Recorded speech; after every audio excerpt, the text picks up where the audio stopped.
कहानी की शुरुआत होती है साल 2004 से, जहां हमें एक लड़की दिखाई जाती है जिसकी आज शादी है और उसके हाथ में एक बॉक्स है और वहीं पास एक टीवी में एक न्यूज चल रही है जिसमें बताया जाता है कि अब से तुर्की में किसी को भी मौत की सजा नहीं सुनाई जाएगी। Filmy Chidiya presents miracle in cell number 7, जिसकी IMDb पर रेटिंग्स है 8.2। और यहाँ से ये कहानी फ्लैशबैक में चली जाती है, जहाँ हमें 10 साल की एक बच्ची दिखाई जाती है जिसका नाम ओवा होता है और उसके पिता का नाम मेमो है, जो कि मानसिक रूप से कमजोर है। पर वो अपनी बेटी ओवा को बहुत ही ज्यादा प्यार करता है और उसे वो स्कूल लेने भी जाता है, जहाँ बाकी के सारे बच्चे मेमो को देखकर उसका मजाक उड़ाते हैं और उस पर हंसते हैं। तो उनकी टीचर उन्हें ऐसा करने से रोकती है। और फिर जब ओवा अपने डैड यानी कि मेमो के साथ घर जा रही होती है, तभी उसे रास्ते में एक शॉप पर लगा एक बैग दिखाई देता है जो कि उसे बहुत ही ज्यादा पसंद आता है। तो मेमो शॉपकीपर से उस बैग का प्राइस पूछता है, पर वो बैग बहुत ही एक्सपेंसिव था और मेमो के पास तो इतने पैसे ही नहीं थे। चूंकि शॉपकीपर मेमो को बहुत ही अच्छे से जानता था, तो वो उससे कहता है कि अगर बच्ची को बैग पसंद है तो तुम अभी बैग ले जाओ, पैसे बाद में दे देना। पर मेमो एक ईमानदार इंसान है और वो जो कुछ भी अपनी बेटी के लिए खरीदता है उसे वो सही ढंग से खरीदना चाहता है। इसके बाद मेमो शॉपकीपर से ये कहकर वापस घर आ जाता है कि वो जल्दी पैसे का बंदोबस्त करके आएगा, तब तक ये बैग वो संभाल कर रखे। और फिर घर आकर ओवा अपनी दादी, जिनका नाम फातिमा है, उनसे पूछती है कि सब डैड का मजाक क्यों उड़ाते हैं और डैड साधारण लोगों जैसे क्यों नहीं है। तो ओवा की दादी उसे बताती है कि उसके डैड यानी कि मेमो एक बहुत ही नेक दिल इंसान है और वो दिखने में जरूर बड़ा है, लेकिन उसका दिमाग अब भी तुम्हारे ही जितना है, यानी कि एक 10 साल के बच्चे के बराबर ही है। और फिर ये बात सुनकर तो ओवा बहुत ही ज्यादा खुश हो जाती है, क्योंकि ओवा को उसकी माँ के गुजर जाने के बाद हमेशा से उसकी उम्र का एक दोस्त या भाई चाहिए था, पर अब उसकी उम्र का वो दोस्त उसके डैड में ही उसे मिल गया है। जिसके बाद एक दिन उनके शहर में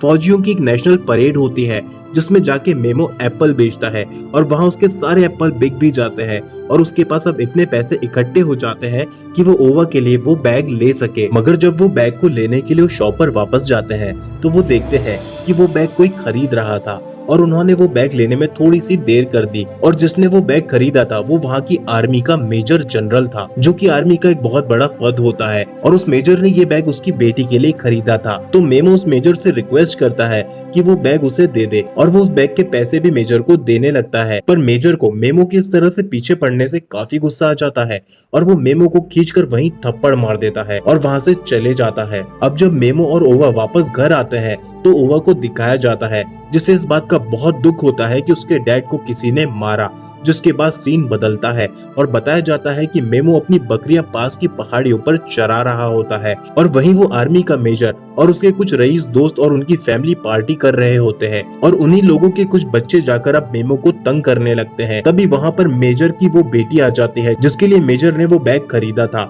और वो उन बच्चों को मेमो को परेशान करने से भी रोकती है। जिसके बाद वो सारे बच्चे वहाँ से चले जाते हैं जो मेमो को तंग कर रहे थे। और अब मेजर की बेटी मेमो को कहती है कि वो एक अच्छा इंसान है और उसे इस बात का काफी बुरा लगा था कि उसके डैड ने उसे मारा था, और वो ये भी कहती है कि वो जानती है कि उसे ये बैग चाहिए। और फिर वो मेमो को कहती है कि अगर तुम मेरे साथ खेलोगे तो मैं ये तुम्हें बैग दे दूंगी, और मेमो इस बात पर राजी हो जाता है। पर खेल खेल में ही मेजर की लड़की का पैर फिसल जाता है और वो चट्टान से नीचे पानी में जाके गिर पड़ती है, और ये देखते ही मेमो भी तुरंत पानी में कूद जाता है उसे बचाने के लिए। पर अफसोस कि मेमो उस लड़की को नहीं बचा पाता है और वो मर जाती है। और तभी अपनी बेटी को ढूंढते हुए वो मेजर और उसके साथ के सारे लोग भी वहाँ आ जाते हैं, जिन्हें यही लगता है कि मेमो ने ही उनकी लड़की को मारा है। और फिर वो लोग गुस्से में मेमो को पकड़ लेते हैं और फिर बताया जाता है कि मेमो को मेजर की बेटी के कत्ल के जुर्म में जेल भेजा जा रहा है। और जैसे ही इस बात का पता मेमो की माँ फातिमा को चलता है तो वो ओवा को भी लेकर जेल के बाहर आकर मेमो से मिलने को कहती है, पर मेमो से उन्हें नहीं मिलाया जाता है। और अब बताया जाता है कि मेमो को वो लोग जेल भेज रहे थे, तभी ओवा उनकी गाड़ी के सामने आ जाती है और गाड़ी को रोक देती है, पर वहाँ के सिपाही ओवा को वहाँ से हटा देते हैं। पर तभी मेमो चिल्लाता है और ओवा को कहता है कि एक आंख वाले शैतान के पास जाओ तुम। दरअसल मेमो और ओवा एक आंख वाला शैतान पहाड़ी पर बने एक पुराने खंडर को कहते थे, जहां बकरियां चराते समय मेमो ने एक आदमी को देखा था जो इस बात का गवाह है, और उसने ये भी देखा है कि मेमो ने उस बच्ची को नहीं मारा है। और अब बताया जाता है कि मेमो कुछ नए कैदियों के साथ जेल पहुंच चुका है और यहाँ उसको सेल नंबर 7 में रखा जाता है, जिसमें कुछ और भी कैदी हैं, जिनमें से एक फारूक है जिसकी जेल में बहुत चलती है और वो सभी कैदियों का लीडर भी है और वो जेल में जुगाड़ से कुछ भी मंगा सकता है। और फारूक उनकी सेल में सिर्फ यूसुफ की बात सुनता है, क्योंकि यूसुफ वहाँ का सबसे पुराना कैदी है जिसे जेल में सब जानते हैं और सब उसकी इज्जत करते हैं।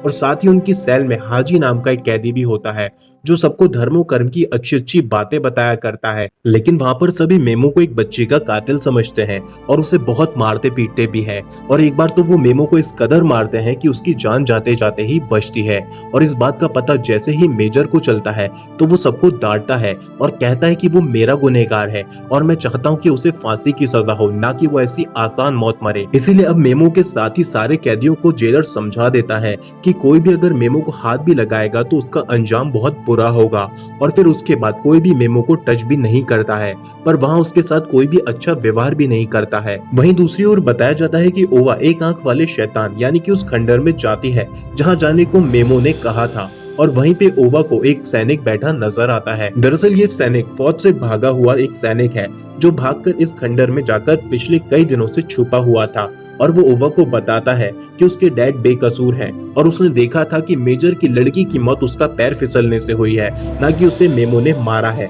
और ये बात सुनकर ओवा बहुत खुश हो जाती है और फिर वो अपनी दादी को लेने जाती है। पर जब वो दादी के साथ वापस लौटती है तो वो देखते हैं कि वहाँ पर से वो सैनिक अब जा चुका था। जेल में दूसरी तरफ सब कैदी मेमो से नफरत करते हैं और उसकी हरकतों को देखकर सब यही कहते हैं कि इसे जेल में नहीं बल्कि पागल खाने भेज देना चाहिए था। पर मेमो यहाँ पर भी काफी खुश था और वो एक दिन अपने घर भेजने के लिए एक चिट्ठी लिखता है, पर वो चिट्ठी कहीं भेजी नहीं जाती और वो चिट्ठी वहीं पर फाड़ दी जाती है। जिसके बाद बताया जाता है कि मेमो की बेटी यानी कि ओवा ने स्कूल जाना बंद कर दिया है और अब वो रोज उसी खंडर के बाहर ही बैठकर दोबारा उस सैनिक के वापस आने का इंतजार करती रहती है। और इसीलिए अब ओवा की दादी ये बात ओवा की टीचर को बताती है और उसे ओवा के पास लेकर आती है। और फिर टीचर उसे समझाती है और उसे प्रॉमिस करती है कि अगर वो स्कूल आएगी तो फिर वो उसे उसके डैड से मिलवाने के लिए लेकर जाएगी। और ये बात सुनकर ओवा बहुत ज्यादा खुश हो जाती है और फिर वो स्कूल जाने के लिए भी तैयार हो जाती है। जिसके बाद अगले सीन में बताया जाता है कि मेमो को कोर्ट में ले जाया जाता है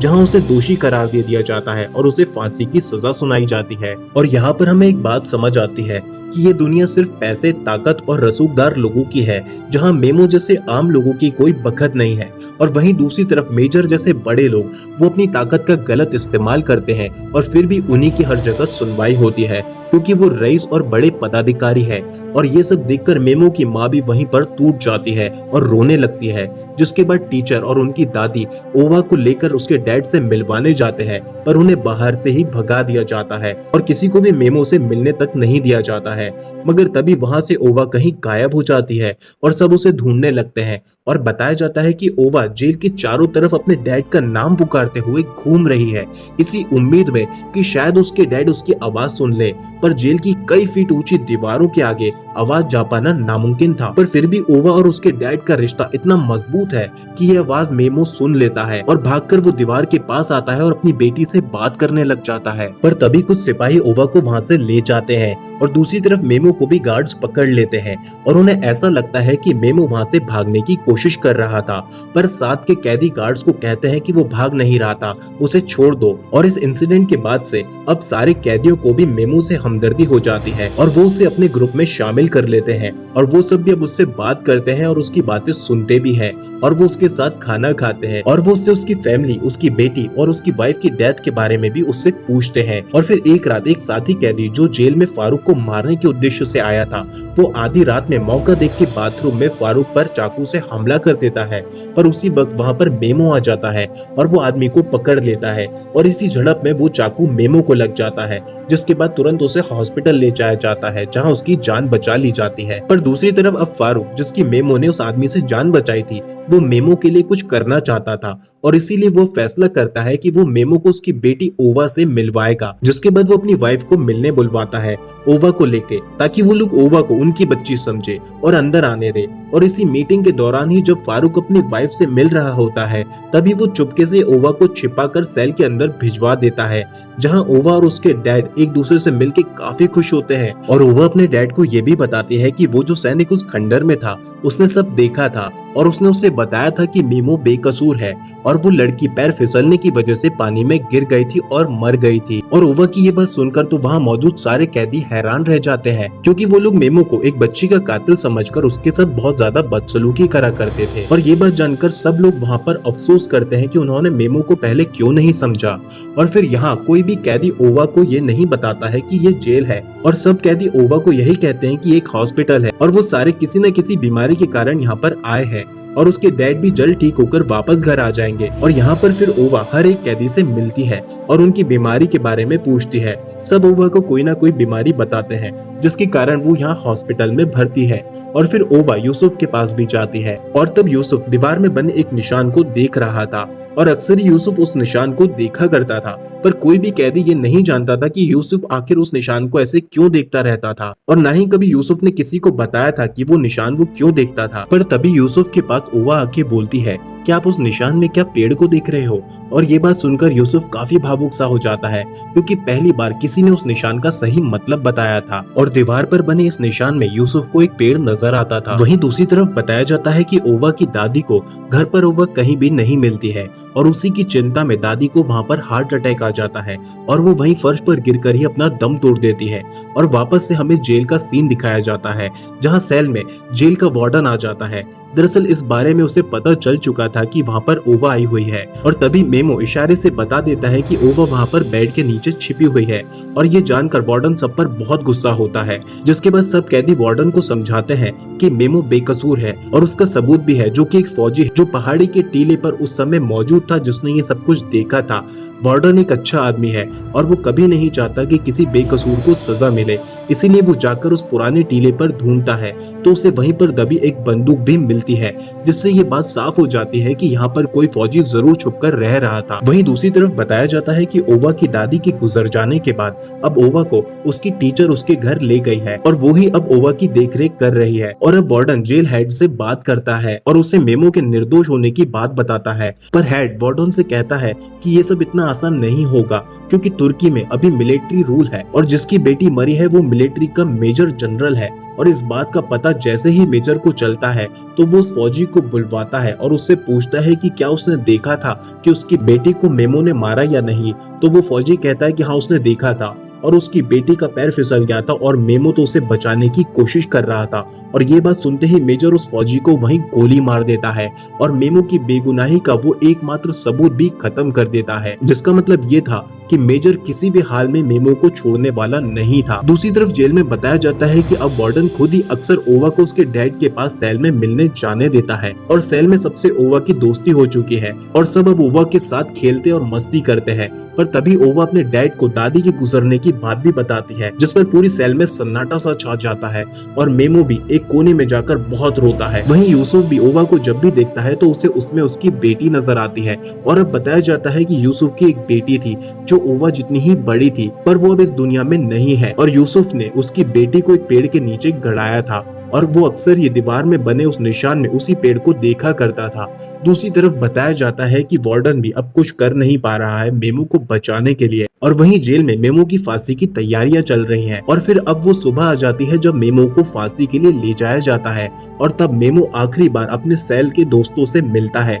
और सबके गले लगता है और वो कहता है कि वो जल्द वापस आएगा। वो इस बात से अनजान था कि आज उसकी जिंदगी का ये आखिरी दिन है। और फिर मेमो को फांसी के फंदे पर लटका दिया जाता है और उसे वो सजा मिलती है जो जुर्म उसने कभी करा ही नहीं था। जिसके बाद अगले दिन ओवा को वार्डन और बाकी के सैनिक जाकर एक बॉक्स देते हैं जो उसे यूसुफ ने देने को कहा था। और अब कहानी में एक ट्विस्ट आता है और अब बताया जाता है कि यूसुफ को ओवा में अपनी बेटी नजर आती है और अब ओवा की दादी के गुजर जाने के बाद उसका सहारा सिर्फ उसके पिता मेमो ही थे। और अब इसीलिए यूसुफ कहता है कि मैं बहुत बड़ा डॉन हुआ करता था और मैंने बहुत से लोगों की जान ली है जिसका मुझे अब बहुत पछतावा भी है, पर जो गलती मुझसे हो गई है उसे मैं सुधार तो नहीं सकता, पर कुछ अच्छे कर्म करके मैं उन गुनाहों को कम कर सकता हूँ, इसीलिए मेमो की जगह मुझे फांसी दे दी जाए। और यूसुफ की ऐसी बातें सुनकर सब उसे ऐसा करने से मना करते हैं, पर यूसुफ ये सब ओवा के लिए करना चाहता था, नहीं तो वो अनाथ हो जाती और फिर बताया जाता है कि वार्डन भी यूसुफ की बातों से सहमत हो जाता है और फिर वार्डन जेल के सारे गार्ड्स को बाहर दूसरे काम से भेज देता है